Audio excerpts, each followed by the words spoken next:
April 28th, 1945, Central Berlin. French volunteers in SS uniform were still fighting for Hitler inside the ruins of the Reich capital, while the Red Army closed in from every direction.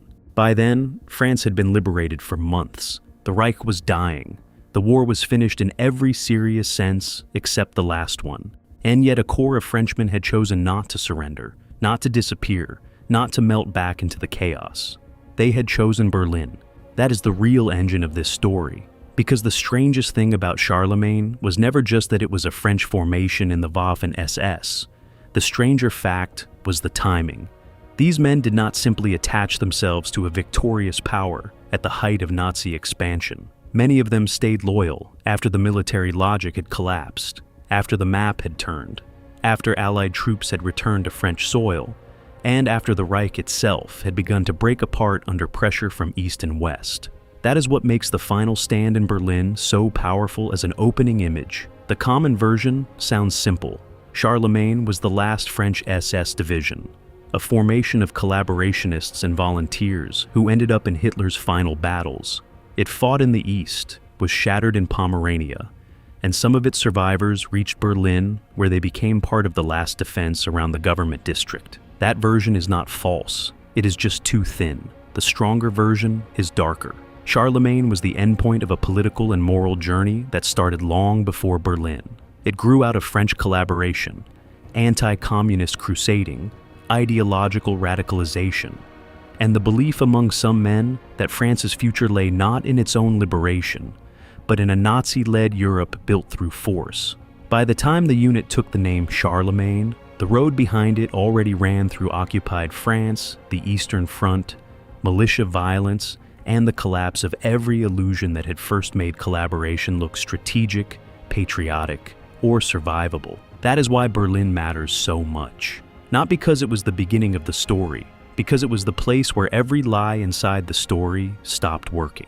By April 1945, nobody inside Berlin could honestly believe that Hitler would rebuild Europe, that Germany would win, or that collaboration had opened the door to some grand continental future. The capital itself was becoming a grave. Soviet artillery was smashing districts into rubble.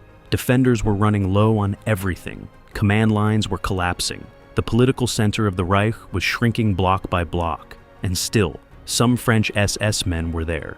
That means the final question cannot be purely military. It has to be human. Why were they still there at all? That question turns the whole episode from a curiosity into a case file. Because once the war was lost, battlefield explanation was no longer enough. What remained was motive, loyalty, fear, self-deception, political identity, and the terrible momentum of choices already made. That is the first fracture in the legend. Later, fascination often tried to treat Charlemagne as an exotic military footnote. French soldiers in German uniform, foreign volunteers in Hitler's last battle. One of the strange final chapters of the Third Reich. But the unit was never just strange. It was the concentrated result of collaboration pushed to its logical end. It was what happened when anti-Bolshevik commitment, fascist ambition, opportunism, and ideological surrender to Nazism hardened into military identity. Subscribe now so you won't miss the next episodes already in preparation, which will make even more sense after this one. So, Berlin is the right place to begin. Because the city strips the story down to its most revealing form. The Reich is collapsing. France is already beyond German control, and yet French SS volunteers are still firing Panzerfausts in the streets of the German capital. That image is so extreme that it forces a better question than the usual one. Not how they fought, not even how they got there, but what kind of road could make that ending feel natural to the men still walking it? To answer that, the story has to go back before the division took the name Charlemagne, before Berlin, before Pomerania, and before the final months made every choice look insane from the outside. It has to go back to the moment when collaboration in France began producing men who no longer saw the war as France against Germany. They saw it as Europe against Bolshevism, order against collapse, or their own political future against the future, taking shape around de Gaulle and the resistance. That is where the road to Berlin really begins. The men who later formed Charlemagne did not all come from one place, one party, or one clean military tradition. That is one of the keys to understanding the division. It was less a natural military formation than a late war fusion of multiple French collaborationist streams that had been moving toward Germany for years. After France fell in 1940, the country entered a political and moral fracture zone. The Vichy regime under Philippe Pétain presented itself as a shield, a state that would preserve some form of French continuity under humiliating conditions. But around and beyond Vichy, there were harder currents. Men who saw the German victory not just as a fact to manage, but as an opening to transform France through authoritarian, fascist, or openly Nazi collaboration. For them, the war against the Soviet Union became the decisive opportunity. When Germany invaded the Soviet Union on June 22, 1941, anti-communism gave collaboration a new language. It no longer had to present itself only as accommodation to German power. It could now present itself as crusade. The Legion of French Volunteers Against Bolshevism, the LVF, emerged from that climate. It was not simply a military unit, it was a political statement. Frenchmen would fight not for France as an independent power, but inside Hitler's war against the Soviet Union. That mattered enormously, because it changed the mental frame. Once a man crossed into the LVF, he was no longer just living under occupation. He was choosing alignment. He was stepping into a war defined by Nazi ideology. And however he explained that choice to himself, anti-communism, Europeanism, revenge, ambition, desperation, he was moving toward a world in which Germany's victory mattered more than France's independence. The LVF performed poorly in its early combat near Moscow in late 1941 and suffered badly. That alone is revealing. The first French collaborationist military gamble for Hitler did not begin in triumph. It began in weakness, poor performance, and the harsh reality of the Eastern Front.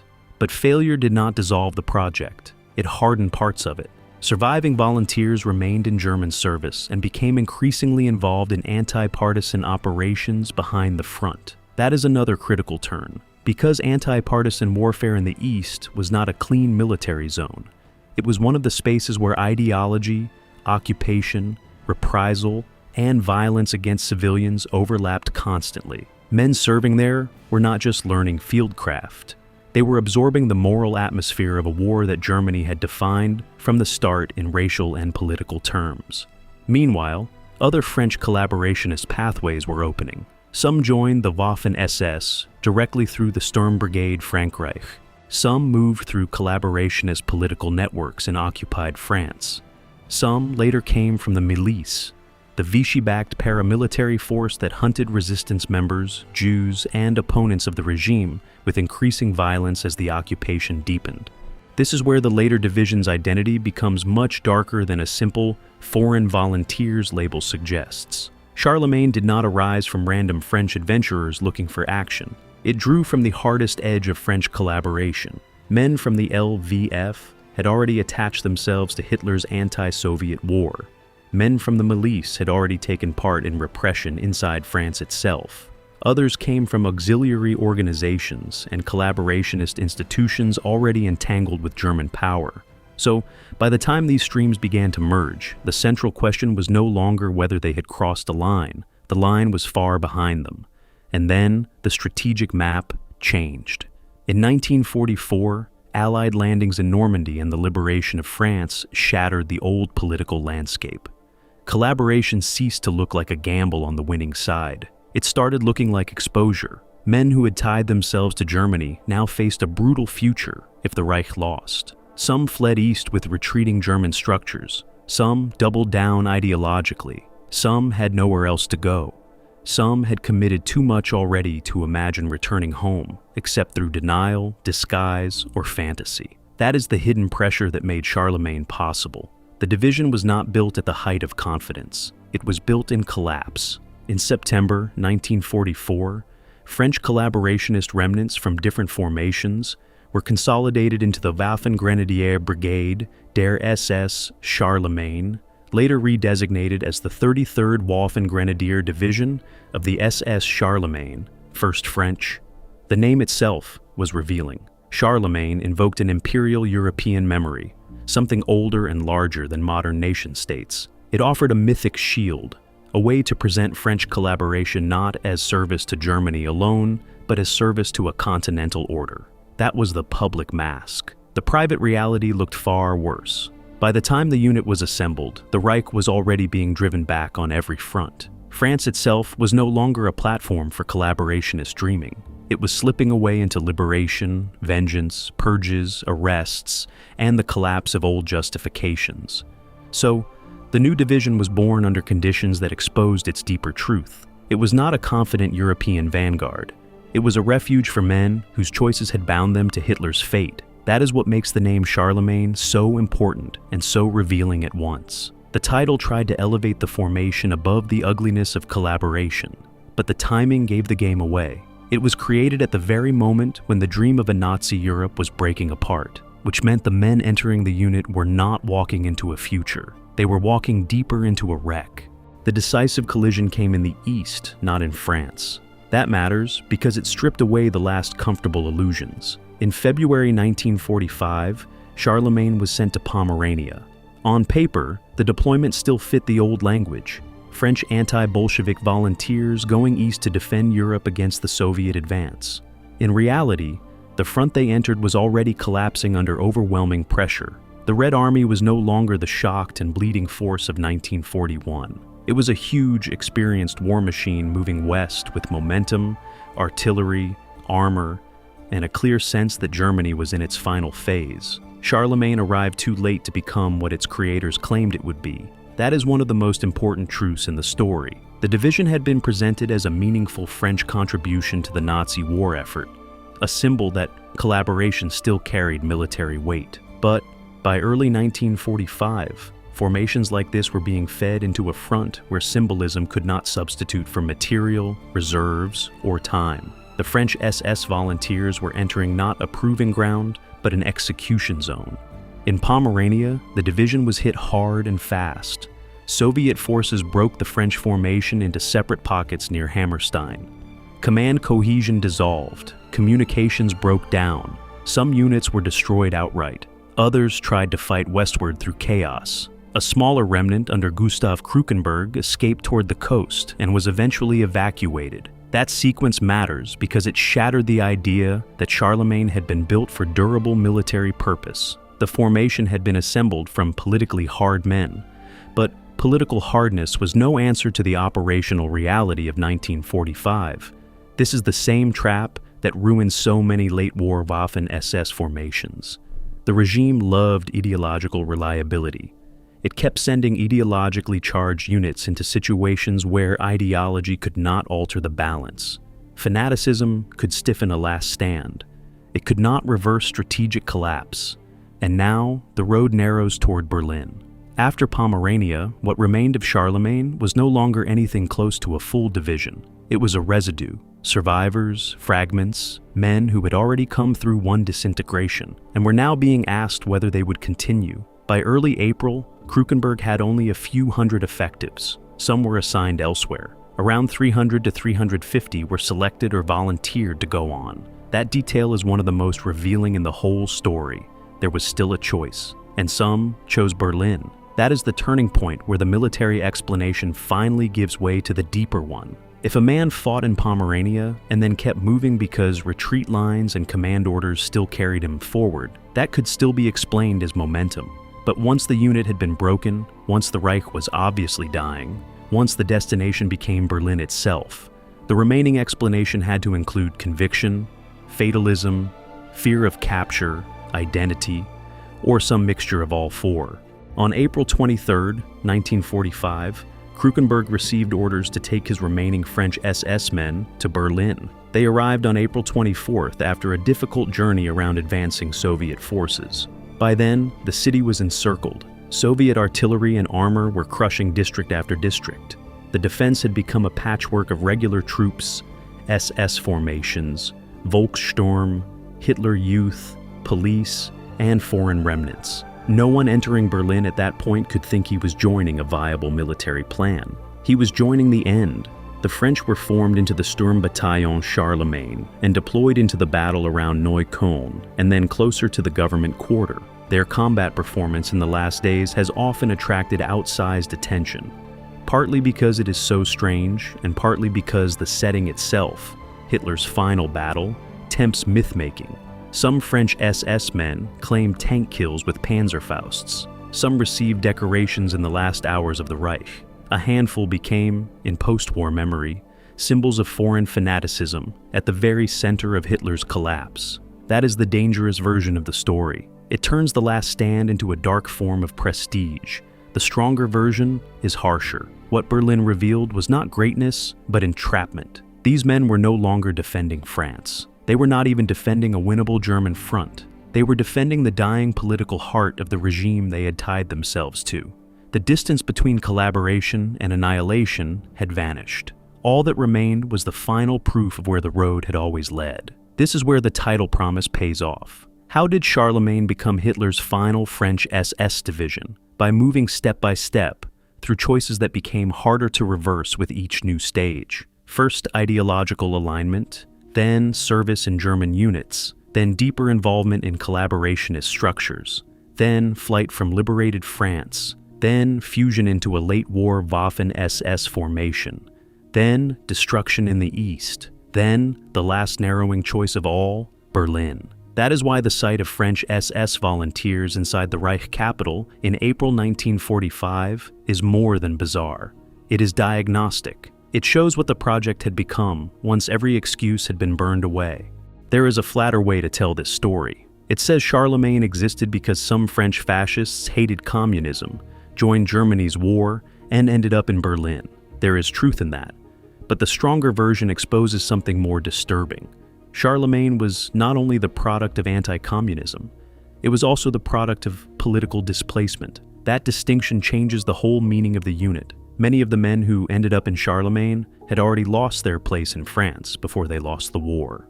Some had tied their identity to collaborationist parties. Some had entered the milice and helped police fellow Frenchmen in the service of Vichy and Germany. Some had already chosen a version of France that could survive only under Nazi dominance. Once liberation came, these men were not merely soldiers whose side had lost ground. They were people whose political world had collapsed around them. That is the hidden factor the cleaner military versions miss. By late 1944 and early 1945, Charlemagne was not just a fighting formation. It was also a holding space for men who could no longer imagine rejoining the France that was reappearing behind the Allied advance. That helps explain why Berlin could still attract them. The final battle was not simply military, it was existential. A man who had thrown himself fully into collaboration might see Soviet capture, French justice, or post-war reckoning as different versions of the same end.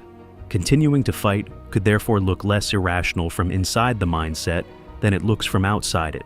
Not because victory was possible, because surrender meant becoming fully visible again. This is where the myth of European volunteers needs to be cut down to size. The Nazi regime liked to present foreign Waffen SS service as evidence of a continental crusade, a Europe united against Bolshevism. The name Charlemagne fit that propaganda beautifully. It dressed collaboration in civilizational language. But by the time the division reached Berlin, the propaganda shell was empty. Europe was not rallying around Hitler. Europe was being liberated from him or crushed beneath the last convulsions of his regime.